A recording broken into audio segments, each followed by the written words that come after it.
I never thought getting trapped in an elevator while XXXing my coworker would destroy my entire career, but here we are. I'm a 28-year-old marketing manager in Chicago, and this is the story of how 27 minutes in a stuck elevator cost me 5 years of hard work and my professional reputation. Marcus and I started our affair 4 months before everything fell apart. We're both from different departments at a large financial company in Willis Tower. I'd seen him around the office before, but we never really talked until a corporate training session in Detroit. 3 days of team-building exercises and networking dinners. On the second night, a group of us went to a bar. Marcus and I ended up talking until 3 in the morning. He was funny and smart and paid attention when I spoke. By the third night, we were ex-sketching in his hotel room. Back in Chicago, we knew we had a problem. Company policy explicitly forbade romantic relationships between employees. Didn't matter that we weren't in the same department or that neither of us supervised the other. The rule was clear. We should have stopped right there. Should have been adults about it, but we didn't. Instead, we went underground. Started meeting at bars across town where no one from work would see us. Went to his apartment in a different neighborhood, never arrived or left the office together, never ate lunch together, barely even made eye contact in meetings. The secrecy made it more exciting.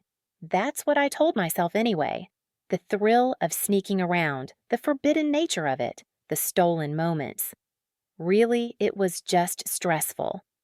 Constantly looking over my shoulder, deleting text messages, making up excuses about where I was going. But the XXX was intense and I was lonely, and I convinced myself it was worth the risk.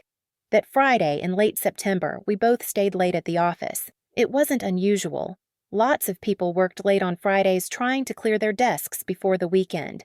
But this time it was intentional. We'd been texting all day, flirting, building tension. By 8:30 the office was mostly empty. By 9 it was just us and maybe 2 other people scattered across different floors. I packed up my things, sent Marcus a message saying I was heading to the elevator in 2 minutes, walked out of my department trying to look casual, hit the button for the service elevator. It was old and slow and most people avoided it. Preferred the newer, faster elevators in the main bank. But that was exactly why we chose it. Less traffic, less chance of running into someone. The doors opened. I stepped inside. The car was small with mirrored walls and old fluorescent lighting that flickered slightly. I hit the button for the ground floor. Then Marcus appeared, ran down the hallway and slipped inside just before the doors closed. We were both breathing hard, both grinning, both knowing this was stupid and reckless and doing it anyway. He didn't hit any buttons. The elevator started its slow descent. 42nd floor. We had time. He pushed me gently against the mirrored wall and kissed me hard. I kissed back. His hands went to my waist, mine to his shoulders. We were hungry for each other after a full day of pretending to be professional colleagues.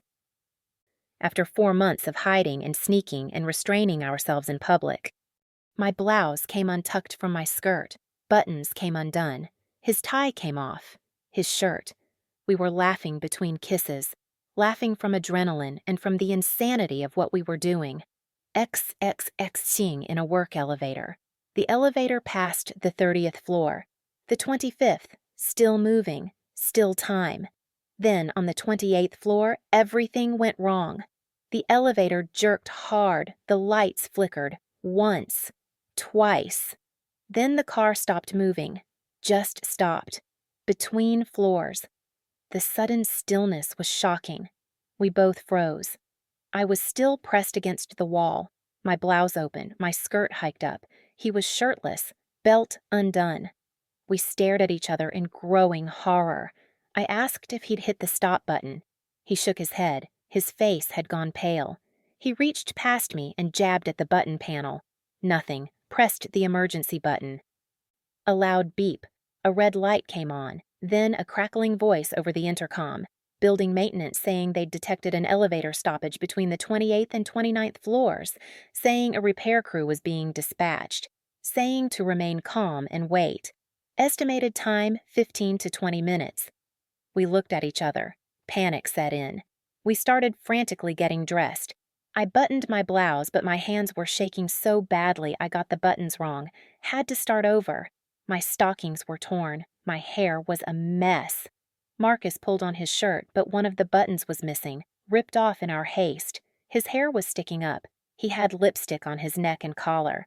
We tried to clean up, tried to make ourselves look professional, like two colleagues who just happened to be in an elevator together. But it was obvious. Completely obvious what we'd been doing.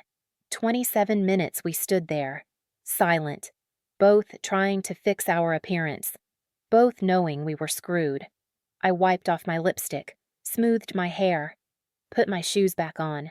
Marcus found his tie and put it back on, hoping it would cover the worst of the damage. We didn't talk.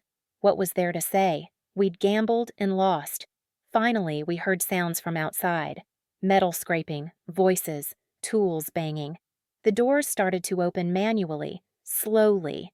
The gap widened. 3 maintenance workers in uniforms stood there with crowbars and equipment. They looked at us, really looked at us, taking in my disheveled appearance, my red face, my bare feet because I was still holding my shoes, Marcus with his wrinkled shirt and the smear of lipstick I'd missed on his jaw. There was a long pause. One of the workers smirked. Another shook his head like he'd seen this before. The youngest one pulled out his phone and said something about documenting the elevator condition for the report. He filmed us for a few seconds. We stood there like deer in headlights. Then we mumbled thank you and walked out quickly, headed for the stairs. Took them down separately, grabbed our things from our desks, and left the building from different exits. The weekend was torture. Marcus barely texted. When he did, it was short, just saying he was freaked out, saying we needed to be careful. Monday at work, I avoided him completely. We'd agreed to keep maximum distance, act like nothing happened, hope the maintenance guys would keep quiet. Tuesday afternoon, I got an email from building security, requesting a meeting. My stomach dropped. I went to the security office. The head of security was there. Middle-aged guy with a cop vibe. He gestured for me to sit. Then he turned his computer monitor to face me. On the screen was a still image from elevator camera footage. Me and Marcus. Him pressing me against the wall, clearly about to XXX. I felt the room spin. He said the elevator had a security camera in the corner, said all elevator footage was reviewed as part of safety protocols, said the maintenance crew had filed an incident report. He asked about the nature of my relationship with Marcus. I tried to lie, said it was a one-time thing, a mistake. He didn't buy it, said HR would be informed, said there would be an investigation. I left his office in a daze. I texted Marcus. He'd been called in too. We met that evening at a coffee shop far from the office. He was angry, scared, said his career was on the line, said we needed to end things immediately. I agreed. What choice did we have? We were already caught. The next week, HR called me in, a woman from Human Resources and someone from Legal. They questioned me for 30 minutes. When did the relationship start? Where did we meet? Was Marcus my supervisor? I answered as honestly as I could. They pulled out the company handbook. Read me the policy on workplace relationships. Said technically I could be terminated. But given my 5 years with the company and a good performance record, they were offering an alternative. Transfer to a different department, different floor, no contact with Marcus. I agreed immediately. Didn't have a choice. Marcus got the same deal. They moved us to opposite ends of the building, put the fear of God in both of us. But the damage was done. Word spread fast. People talk in offices. Gossip moves like wildfire. Within days, everyone knew. I'd catch people whispering, staring. One of my former teammates asked me directly if it was true we'd been caught in the elevator. I denied it, but she knew. Everyone knew. A week later at the company all-hands meeting, HR made an announcement, reminded everyone about the workplace relationship policy. Didn't name us, but everyone understood who they meant. I wanted to disappear, wanted to quit right then, but I needed the job, needed the paycheck. In my new department, people treated me differently, cold, distant. My new manager was professional but distant. Didn't include me in key meetings, didn't give me good assignments. I was being iced out. My reputation was destroyed. 5 years of good work erased by one stupid decision in an elevator. I stopped seeing Marcus entirely. We'd pass each other occasionally in the building lobby and he'd look away, pretend he didn't see me. I heard through the grapevine he was job hunting, looking to leave. I didn't blame him. I started looking too. Updated my resume, started applying places. But every interview ended the same way. They'd ask why I was leaving after so long. I'd give vague answers about wanting new challenges, but I knew they'd call my current employer for a reference. Knew what they'd hear. 2 months after the elevator incident, depression hit hard. I couldn't get out of bed some mornings. Couldn't focus at work. Started seeing a therapist. Got prescribed antidepressants. My mom noticed I was struggling and kept asking what was wrong. I couldn't tell her. Couldn't tell anyone the real story. Too humiliating. 4 months out, I was barely hanging on. My job performance was suffering because I was miserable. My boss had started documenting issues, building a case. I knew I'd be fired eventually. Started applying more seriously. Took a pay cut to get out. Found a position at a smaller company, lower title, less money. But it was an escape. 8 months after the elevator, I gave my notice. My last day, nobody said goodbye except one person. Everyone else pretended I didn't exist. I heard Marcus had left too. Moved to another state. We never spoke again, never tried to contact each other. That chapter was closed. Now it's been almost a year. I'm at my new job, starting over at 29. The pay is worse. The role is junior to what I had. But at least nobody here knows about the elevator. At least I can walk into the office without people staring and whispering. I'm in therapy working through everything, understanding why I made such bad choices, why I prioritized excitement over stability, why I risked everything for 4 months of secret XXX.